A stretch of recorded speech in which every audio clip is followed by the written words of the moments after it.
cho con biết mến yêu và phụng sự Chúa trong mọi người. Lạy Chúa, xin Chúa hãy xem con như khí cụ cho thế gian sống vui hòa bình. Để con đem yêu thương đi đến nơi ghét ganh, đem bao dung đi đến nơi chiến tranh, đem an vui đến bên bờ tử sinh.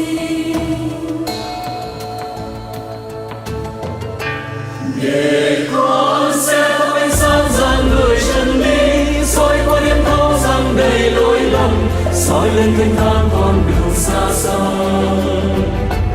Trần gian thôi không than van, không còn nghi nan, thôi không lang thang sa mạc khô khan, có chung tâm ham đến mùa đông xa.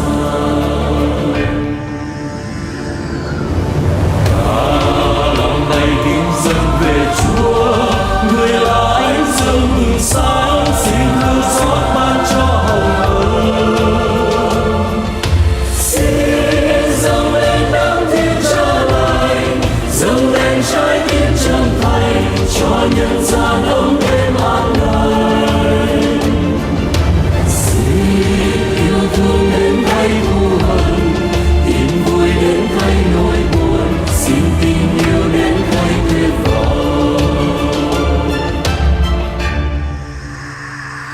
Để con xin luôn sinh nghiêm ân quên mình, xin luôn bao dung ủi an dỗ dành, xin luôn giang tay thứ tha lỗi lầm. Lạy Chúa, xin yêu con nhân như là lẽ sống, đôi tay con tim ca đời gieo trồng, thắp sáng thế giới hòa bình mênh mông. Vì đây dâng lên ngôi cao trái tim trân trọng, đi qua nhân gian với bao ước mong, hy sinh cho nhau với cả tâm lòng. Lạy Chúa, xin cho con theo Chúa trong nắng xuân, mang cho em thơ ước mơ thánh thần, mãi sau bên nhau hát câu nghĩa nhân. Lạy Chúa, cho con xem con chỉ là tôi tớ, mang ơn ngôi cao mong nhiệm vô bờ, đánh thức thế giới hòa bình ban sơ. Hồng ân đem bao an vui đến cho kiếp người, đem yêu thương cho nắng mai sáng tươi, đem ánh sáng mới sống vui muôn đời.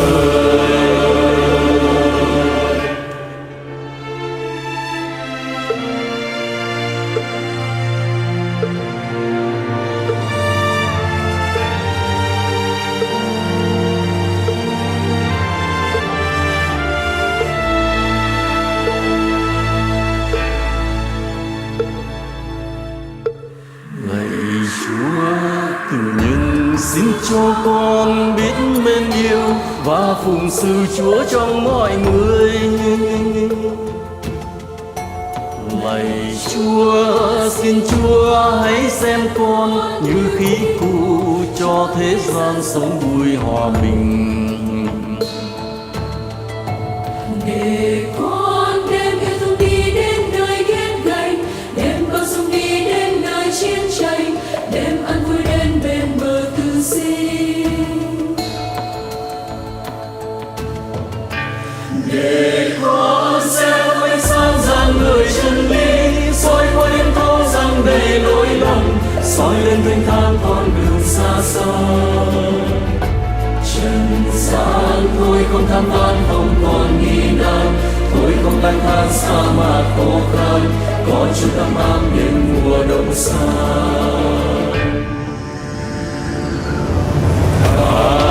Lòng này kính dâng về Chúa, người là ánh dương bừng sáng, xin thương xót ban cho hồng ân. Xin dâng lên đấng thiên cha lành, dâng lên trái tim chân thành, cho nhân gian ấm êm an lành. Xin yêu thương đến thay thù hận,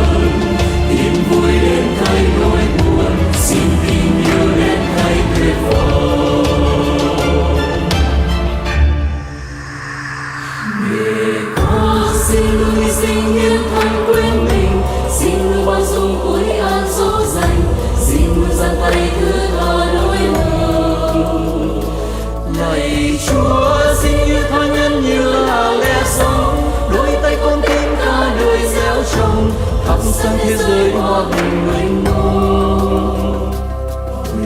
Đây dâng lên ngôi cao trái tim trân trọng, đi qua nhân gian với bao ước mong, hy sinh cho nhau với cả tấm lòng. Lạy Chúa xin cho con theo Chúa trong năm xuân, ban cho em cơ ước mơ thánh thần, mãi sau bên nhau hát câu nghĩa đời.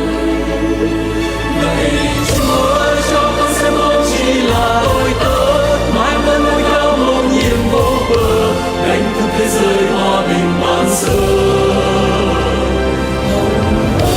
Đem ban vui đến cho kiếp người, đem yêu thương cho nắng mai sáng tươi, đem ánh sáng mới sống vui muôn đời. Hồng ân đem ban vui đến cho kiếp người, đem yêu thương cho nắng mai sáng tươi.